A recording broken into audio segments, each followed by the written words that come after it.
So this week, I'm going to put these two guys together. Which droid would you rather have, K-2SO or R2-D2? That's Now, I'm going to oh preface this. The reason why I brought this one up. yeah, that is. I'm glad that you're bringing this. I'm glad you're bringing this up. Of why you brought this up, because I'm looking at this outline seriously. I mean, I got this a little late. I got this a little late, and I was about to type up the graphics as I usually do, and kind of put everything together for the show. And I'm looking at this thing, and I'm like, this is such a bizarre combination. I mean, I get it. I get it from a practicality standpoint, I think. You'll let me know where you're going with this, but this really was kind of a really bizarre matchup, in my opinion. Mm-hmm. Well, the reason why I picked it is because, K2SO was kind of a very beloved character as a droid. It was one of those few characters that actually could talk. Of course, got 3PO, and then you had that's not our what's Lando's little droid?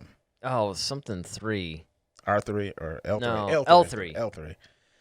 So, I kind of wanted to put these two together because, in their own way, they kind of save the heroes, but they do it from a different standpoint, though. So K2SO has kind of been reprogrammed. He's more of a, an action fighter, kind of attack droid. Whereas R2 is Astromech. He's, Mr. Fix-It. But in some ways, or a lot of ways, R2 kind of gets into the mix, himself, as So one, you can actually talk to. You feel kind of confident, like, okay, if you're going into a fight, you kind of want K2SO. But then if are flying a ship and something breaks, you kind of want R2 around to kind of fix the problem. But you can only pick one of these droids. So which one would you rather have? All right, I'll take a stab at this. So keep in mind that there are a couple of different things that you have to look at here. Number one, you would be tempted, as far as action and stuff to go, for K2SO.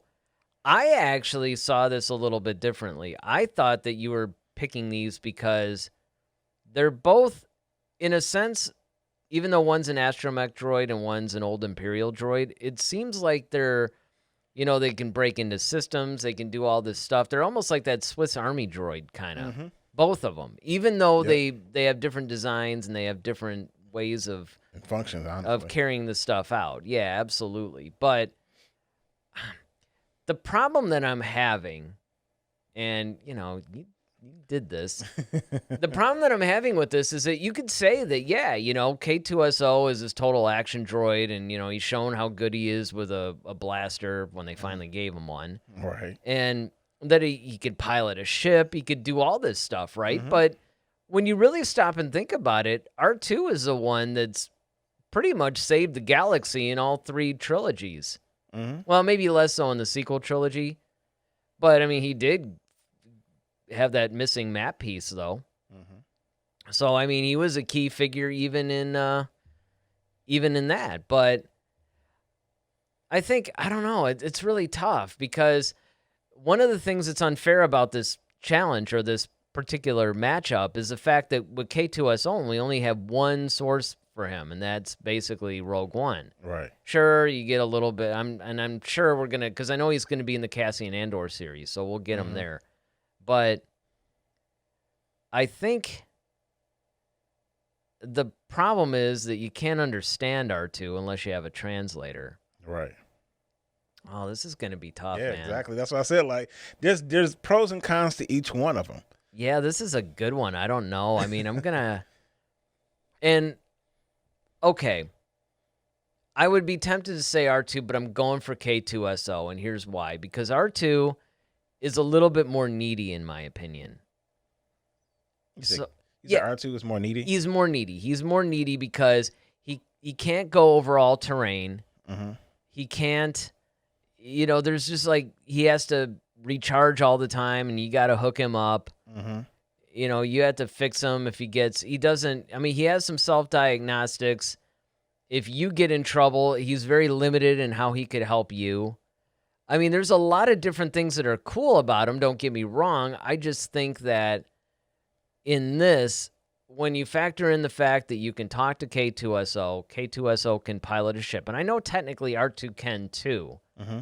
But K-2SO could actually walk to the ship, get in it on his own, his own power, and then actually fly the thing. He can also fight. Mm-hmm. And even though R2 has been known to be in a battle, I think K-2SO is ultimately going to be the better fighter than him. Of course. And there's just all kinds of reasons why I think that K-2SO ultimately would be the better all-around companion. Okay. That's a very good, compelling. Let's see. Mother Vansel says R2-D2 is loyal, smart, and he's fun to be around and a good fighter. Ronaldo said this fight is better than Batman versus Superman. Really, I think if it's a quiet mission in a way, or if it's on the ship, I pick R2. But if it's a dangerous mission that requires hitting or infiltrating the Empire, I choose K2. Okay, so what Ronaldo's doing, which is smart, but a bit unfair considering the nature of Duel of the Fates here, is the fact that what he's trying to do is like, you know what? I'm going to go situational. Mm-hmm. Now, notice we did say better all around, right? Like, which one would you rather have? Or in this case, since I had to shorten the graphic here, best companion. But the idea is all around. If you had to choose one, which would it be? Ronaldo's doing the smart thing. He's like, you know what? We're going to do it like this. I'm going to take R2 in this case, and I'm going to take K-2SO in this case. Yeah, he's like the utility belt. Yeah, if I could have done that, I would have done that too. In fact, that's the exact answer I would have given. I would have just been like, yeah, all right, well, if it's this, then I'm going to take R2. If it's that, K-2SO. I mean, why even limit yourself there, right? I mean, if you're going to do that, you might as well just say, I'll just take them both. Mm-hmm. You know, forget C-3PO. Give me K-2SO and R2, and I'm good. Ronaldo also says, by the way, the K2 model appears as an enemy in Jedi Fallen Order. It is very dangerous and capable against Jedi. It's also effective for protection. Yeah, okay, this thing just popped up. Yeah, this is actually a good point, too, because, and you have to remember, this is something that everybody forgets, because he was with Cassian, but he is a reprogrammed Imperial droid. He was pretty much like an assassin droid or something. I mean, I'm sure the K stands for killer. It almost reminds me of those HK droids from the Old Republic, you know? So, I mean, I think that this is definitely one of those things where their whole purpose was basically for battle. Mm-hmm. They almost remind me of like these amped up hulking battle droids. You know, almost like a revamped version from the prequels. All right. Now, here we go. I'm going to go with R2. An actual battle. Yes, an actual battle today. All right, well. Here we go. Tell the class why you're going with R2. I'm going with R2 simply because I think when it comes to a companion, I think I need somebody opposite than me. So R2 is better at fixing things. You know, he can go take care of stuff that I can't do. Like, I think I'm a pretty decent fighter, so I think I got that covered. But what I can't do is like, okay, if my ship is like, you know, falling apart, like I can't figure out what the heck it is. At least he can plug into the ship, talk to it, figure out what's going on. And then he actually can go over there. I mean, he's fixed the hyperdrive like how many times, you know? So I think for me. Oh, wait a minute though. Hold on though. You're still not going to be able to do it. I mean, if you're talking about kind of like nature of fixing things, okay, he'll tell you what's wrong with it. That'd be no different than taking that little computer that you can hook up into your car, tells you what's wrong with it. You're still not fixing it. Yeah, but R2 can though. But K2 could too. Nah, possibly, depending on what it was. He was pretty resourceful, and he was plugging into every computer. See, this is why I thought that you were going with that at first, because one of the things that I actually like about K2 over a lot of the other droids that we've seen is that K2 actually seems like he has a little bit of an Astromech thing going, where, you know, he could plug into different computers.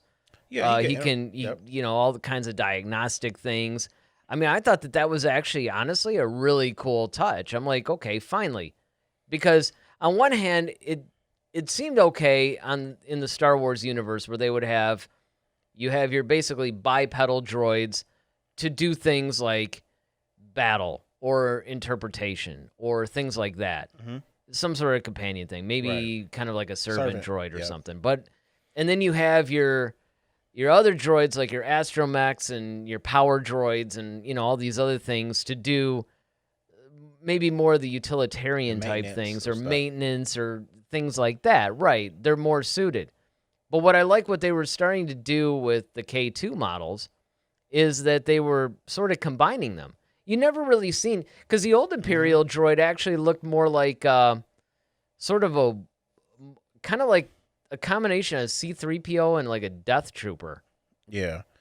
So I mean, that was one of those things that I just always thought was really kind of cool, was that they seemed to finally say, you know what, let's actually combine these, because you would think that in the Star Wars universe that somebody would think of getting these, well, basically combining. Why can't you have the best of both worlds? Why can't this droid fix stuff or just get some sort of a probe or something that can fit in? I mean, one of the things that I always thought was a little unrealistic to me is that R2 seems to have like some sort of a plug that can fit into any port anywhere. It's kind of like, even on Earth, it's like, okay, you have to have USB, and then you got USB-A, USB 3, then you get Thunderbolt, which is kind of the same thing as USB 3, and then you have DisplayPort, and then you have all these stupid adapters for your computer, but now you got this one droid that's going to be able to plug into everything.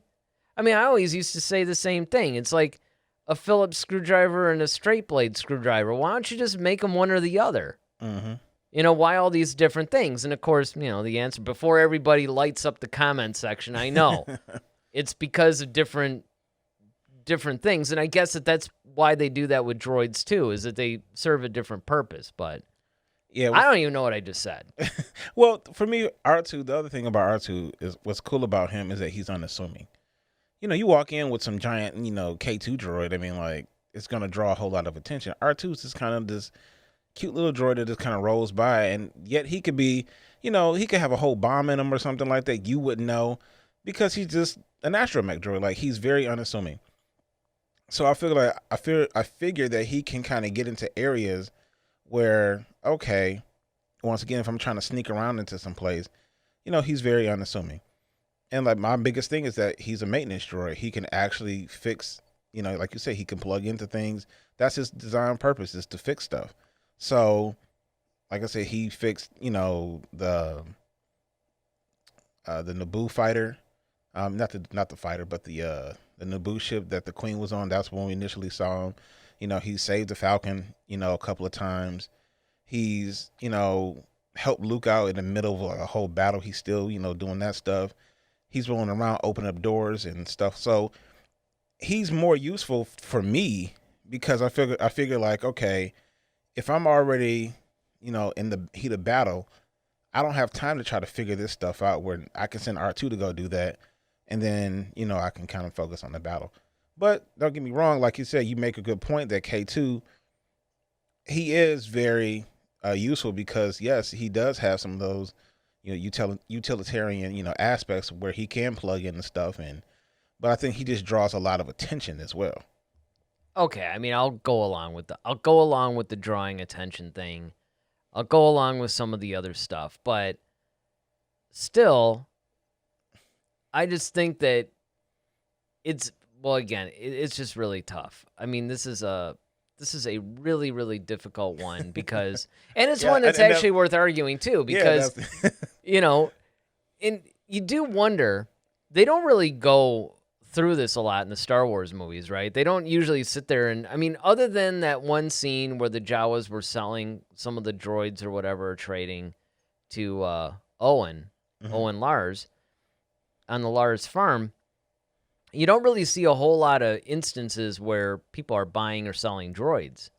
All right. They usually already have them, or they just, they kind of acquire them on their adventures or on their missions or something. which is one of those things that I think is kind of cool too. But I almost wish they would delve more into this because, even though it's just a little bit nerding out in a way, it's kind of like, we always sit here talking about how, well, we're not really like the Star Wars super fans, like these crazy people and here we are arguing about droids and could we see more about droid purchasing and financing and a little bit about how that works? So I could understand it if people are like, okay, guys, but this is a big hole, at least to me, in the whole Star Wars universe because it leads to a bigger discussion. And that bigger discussion, not that I'm trying to, really like expand the Duel of the Fates here, but the bigger discussion really is, how do these people even choose their droids? Well, I think the cool thing about R2 is that once again, he's fearless too. That guy, he'll zap anything. And he's quite resourceful, like, all right, these battle droids were about to attack him and he let out this whole oil and then he set it on fire. And, he's really like very smart. He's quick on I can't say his feet, but his wheels, I guess. He comes with a whole lot of different gadgets in him. He's kind of like a little Q device from like James Bond. I mean, he's got like all these different attachments to him. He's got, rocket boosters. He's actually saved, like you say, he's saved, the main heroes on numerous occasions. He can pilot ships as well. Granted, he doesn't have the arms, but he can just interface whatever with whatever ship he's on and control it that way. So, I mean, R2 for me, and I think it's based upon, to truly answer this question, you have to think about what you're good at, and do you need something that's going to help? That's my point. It's like, what are you? It's almost like they don't really explain it too well in Star Wars, in my opinion, even though you can get it by inference. But it's basically like you have to go by, what kind of a droid do I actually need? What fits either my occupation? Because, hey, if you're a smuggler, you're going to take a type of droid. If you're a bounty hunter, you're going to take one. A farmer, another one. A diplomat. Yep. There's all kinds of different droids. So depending on what job you have, it's also going to be a personality thing. Or it could be a skill-based thing. You're kind of like what you were talking about, where it's like, look, you're going to pick a droid based on what you're good at or what you're not good at, so that droid basically fills a void in there. Another good point, too, is that don't forget, one of the big things that R2 did was he had that little, this is where it got a little bit crazy with me, but when he busted out with that little circular saw in Return of the Jedi to cut him out of that net, I'm like, oh, come on, man. I mean, hey, we don't know what's all in there. Well, the other thing that I always found kind of stupid was because naturally he didn't fly in the original trilogy, and they had to explain that. I see, that one was like, I thought it was crazy, but I thought it made sense though. It kind of, I don't know. I still go back and forth on that one. When he basically busted out with those jets, I'm like, I don't know, man. That's well, I mean, this is like Inspector Gadget now. Well, I mean, don't get me wrong. It was a bit silly how they utilized it. However, it makes sense though, because if you have a droid like that needs to get to a higher place, how do you get him up there? Drugs. He could get to a higher place. He's not human, Eric. It doesn't quite work on him. No, you know what? I mean, that was the reason why I could hang with that scene. I can hang with that scene because it's like, okay, it was a clever way of him being able to like go up steps or and I like the fact they even include that in Chopper too. Like most of those Astromech droids had some sort of propulsion type thing until the original trilogy, which apparently they were all damaged because that's how they basically explained away R2. Well, his jets got damaged. I'm like, look, this droid basically got blown up at the end of A New Hope. And then during the metal scene, he's all shiny like he just came off of the thing. Yeah, you mean to tell me at that point that they wouldn't have fixed his little jet propulsion system? Like that wouldn't have come in handy for the original trilogy guys?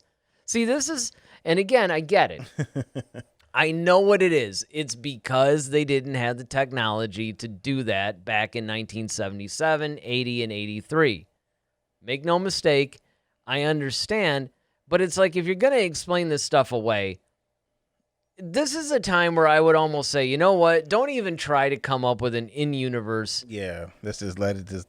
Yeah, just say, look, man, we made the movie in like 1980 or something, and now we're making movies like in the 90s and 2000s. Do the math. Right. I mean, it that's understandable. Exactly. On the other hand, though, I also understand the people that do say, well, we do need an in-universe explanation because, I mean, he goes from like using these jets, for instance, all the time to not using them at all. Well, if you really think about it. Was he a conscientious objector? It's kind of like, I no longer think that it's morally right to use my jets the way I've been doing it. Yeah, somebody just told him to cool his jets, and he did. Oh, man.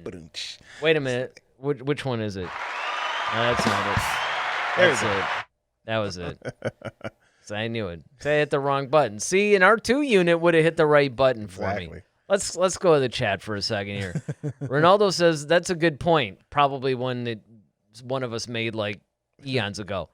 You couldn't go down the street of Mos Eisley with K2 without attracting attention. It could be dangerous from bounty hunters or other things. Look, let's face it. You couldn't go down the streets of Mos Eisley without attracting attention with any droid. Yeah, everybody's period. I mean, everybody. Pickpocketers and scoundrels and and I mean, even an Astromech droid, a lot of times, granted, like you said, they were a little bit more normal and utilitarian, but even an Astromech droid, honestly, it almost seemed like in that economy, and again, I mean, I hate to keep belaboring this whole like financial thing about, I want to see credit card statements and how did invoices. how did they end up financing these things? But it really did seem like people were a little bit suspicious depending on what kind of droid they had, not based on the fact that, okay, this thing can carry a gun and blast me, but more that, how are you able to afford this, or what model that is? Like, oh, that's if you have an R2 model, that might be something like, oh, that's more expensive. Well, and the other thing that you got to look at too is that some of these droids are basically used in the military, and they basically had definite military functions. Yeah. So, that'd be like, well, it's kind of a thing now, but civilians having all these like crazy automatic, and I'm not talking about just like an AR-15 or something like that, which is clearly kind of military. But I mean, if you go even more so, like you've got AK-47s and or military drones, or you've got like crazy guidance system, like grenade launchers. Yeah, like really high-end stuff that it's like, oh, come on, What do you need this for? Right, you really don't need this. And don't tell me you got a grenade launcher for home defense. It's demolition work. I mean, people are going to go there, but you know what? But yeah, I think that it says something about you, about what kind of droid that you actually have. Mm-hmm. And these are the kinds of conversations that a lot of Star Wars fans, maybe for good reason, don't have. Well, maybe that's why they had that show Droids coming out too. That series. What droids? It's not the droids you're looking for. No, no, that's right. They did mention something like that. Well, you remember that old show from, I showed it to you. The old C-3PO and R2-D2 adventures from like 79 or 81 or something like that. I can't remember if it came out in between New Hope and Empire, or Empire and Return of the Jedi. Probably came out at the holiday special. But it may have come out after Return of the Jedi even. Although it looked a little older. It looked more like a late 70s, early 80s thing. And you could be right. It could have been from the makers of the holiday special. But no, they actually knew when Lucas, when Disney kind of rolled out their whole new series, they had one called Droids. So that's really, they had one. Yeah, I keep forgetting that. Yeah, there was actually a couple of them that we were going to cover, and we never ended up really covering. Like, we didn't even create graphics for them. Like Rangers. No, we didn't. Did we? Yeah, we didn't cover Rangers. Yeah, which is weird because that's like a big one. Mm-hmm. But yeah, that was. I forgot, man. Yeah, you're right. That whole droids thing that's going to come out. Yep. Well, who's the star of it? Well, I don't know if it's really a series in the sense of like a Ahsoka type thing. I think it's more so. It can't be. Well, I mean, hey, let's not forget they had that crazy, stupid, 4 or 5 episode arc of those stupid droids on the Clone Wars, Oh yeah, where I think was 3PO with them. yes. And they were trying to attack that ship. It was Yeah, and it Chopper. was just like, and then they were like stranded forever, and it was just kind of Yeah. like, how are we getting home? And it was, and this is back when it was like a weekly thing, right? So it wasn't like you can binge watch this stuff.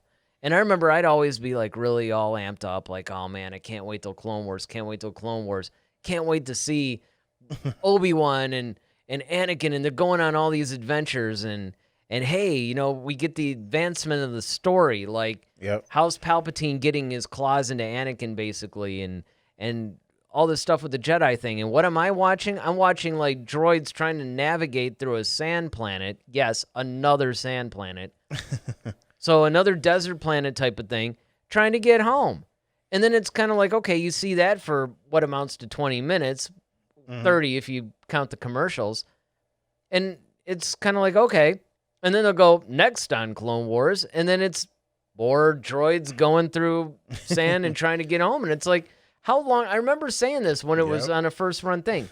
How long is this story arc? Well, there was also the other one where like R2 got separated from 3PO and then he was lost, and they were trying to Yeah, like they were trying to find this is like him. a kid lost in a mall type. It was of like a thing. it was like not like a Home Alone or type thing, but with droids. It was crazy. Yeah, I mean that's the thing that I just don't understand, man. I just sometimes when they would.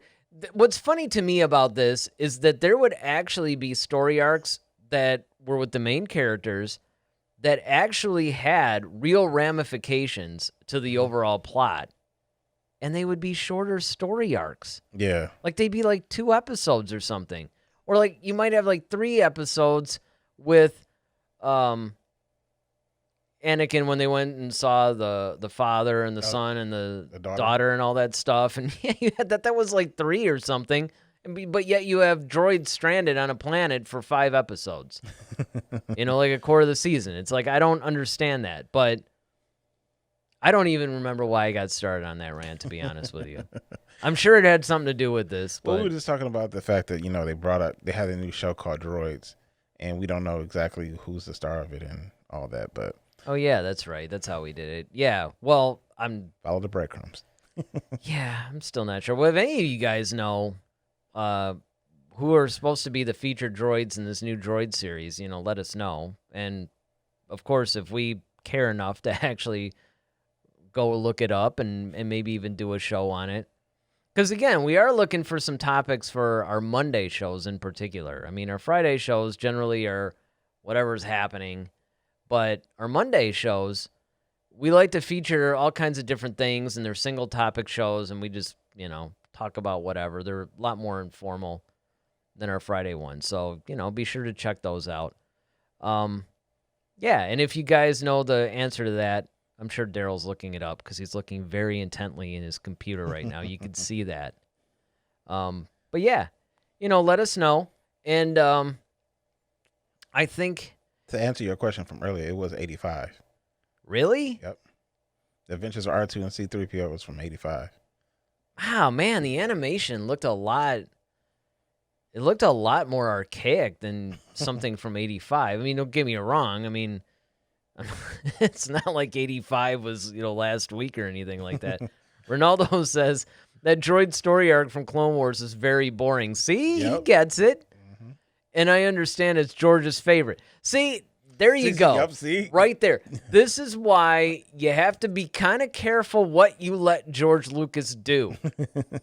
Because don't forget, Jar Jar was George Lucas's favorite character too. Well, your mom wants us to actually, cover him. For what? Well, if you look in the chat, when you asked about, if there's any character and thing you want us to feature, she mentioned Jar Jar. Oh, I see it. Yeah, I'd like you to feature Jar Jar. He is comic relief, but he is also a main character. Yeah, there's lots of characters that are main characters. But I don't know if I necessarily want to do a whole feature. I mean, it could be fun. And we did the holiday special. Yeah, I guess when you're doing the holiday stuff, yeah, you're not really setting the bar pretty high for that. I mean, once you do a whole show, And not only did we cover the holiday special, we watched it in real time. You guys, go back and look on our channel if you missed it. It's pretty hilarious. Me, Daryl, our friend Dave, actually watched it in real time, and we show it. See, I mean, we're nowhere near the 4,000 subscribers you need to actually monetize the channel. But if we could monetize the channel, we couldn't even do that because we ended up with a copyright strike. Although they didn't take any action against us, and it's still up there. So you can watch it in real time with us and, us making our comments about it. Well, let's see. A droid story, that's what it's called. And it's the two most popular droids from Star Wars universe are coming together for a new animated series on Disney+. A droid story will feature the droid duo of C-3PO and R2-D2, as well as a mysterious new hero. It will be produced by Lucasfilm Animation and ILM, and will launch exclusively on a Disney streaming platform. So what'd you think of the droids of the sequel trilogy? I like BB-8. I like BB-8. I thought BB-8 was cool in, in that kind of cute kind of way, but I didn't really find him particularly useful. Yeah, I know. That was kind of weird, wasn't it? Chopper was cool, like in Rebels. Like but he's like another R2 though. So. Oh yeah. I mean, Chopper's like kind of like a mixture. Yeah, he's like a mixture between R2 and HK-47 or whatever that old Republic droid was, or maybe Mr. Bones or something that, is a droid that keeps telling you about how it wants to kill you. Or there's, in the Darth Vader comics, there's actually a droid that just loves killing. He's like a C-3PO type droid, a protocol droid, but he's like, he's homicidal though. Yeah. And he can't wait, he's with Darth Vader. He's basically probably what C-3PO would have been if Vader built him instead of Anakin. If that makes sense. But that is just like so weird to me, though, that they're actually doing a whole series based on R2-D2 and C-3PO. I think they were doing almost like the 85 thing. I think that's just a newer version of the 85 show, but it's animated, though. Well, I mean, and it could be. I don't know. And I mean, as far as the sequel, I agree. I don't really think the BB-8 was all that useful. I mean, he was... And then Dio was pointless. Dio was completely pointless. I don't even know I even put that Slurpee cup in there. Just like... I mean, that was the other thing, too. I mean, it was kind of... It was cute. It was cute. And I mean, I was even moved to tears at one point, I remember, when he was kind of like... He was kind of like an abused droid. I mean, this is the height of social justice warrior... input into the Star Wars stuff. It's like, okay, now we're gonna put an abused droid in there. It's like, really, an abused droid? I mean, come on. Essentially, it's an appliance. Basically, right. It's basically like saying your toaster was abused and I mean, it's just plug them in too roughly or something.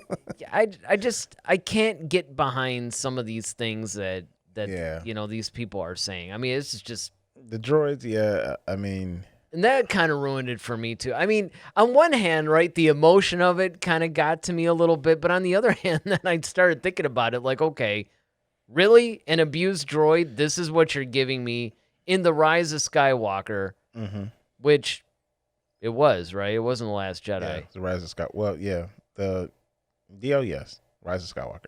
Yeah. I'm like, okay, you couldn't... These are the, you know what? I'm just going to the chat. Ronaldo says, J.J. Abrams had the idea to put Jar Jar's skeleton, yeah, I remember this, in the Jakku Sands in Episode 7. He hates the prequels. Well, yeah, turns out... Papa George probably was like, Yeah, I don't know what actually stopped that. I think it was George Lucas, though, because, because he did consult George a lot on, those movies as well. Well, it's a good thing that he didn't do it, too, because we got what I consider to be the even better prologue or epilogue for Jar Jar when he was basically like the equivalent of a clown at kids' parties that they featured in the Aftermath trilogy. Right. Which I believe it was actually in the Aftermath book. She had Aftermath, Life Debt, and Empire's End. It could have been in Life Debt. It may have been, but I'm pretty sure, though, that it was in Aftermath. But it's in one of those two. I know it's not in Empire's End. But it is interesting. I mean, if you guys, I don't know, if we, do something weird and actually decide to do a feature on Jar Jar, I guess we could talk about that more in depth. But, from our point of view right now, why don't you guys just let us know? I mean, we've heard from our people in the chat. Certainly, if you guys are watching, you're just kind of lurking and you're not really chatting or whatever. If you want to put something in the chat, let us know. K-2SO or R2-D2. If you're watching this on the rebroadcast, let us know in the comments section. Are you leaning a little bit more towards K-2SO, or do you think R2-D2 would be the better companion? And while you're at it, hit that subscribe button, hit the like button, and help out the channel. Head to Head, a Star Wars podcast. Be sure to follow us on Twitter @HeadToHeadSW. Submit your questions for our next show. Visit our official website at headtoheadswpodcast.com. Until next time, may the Force be with you, always.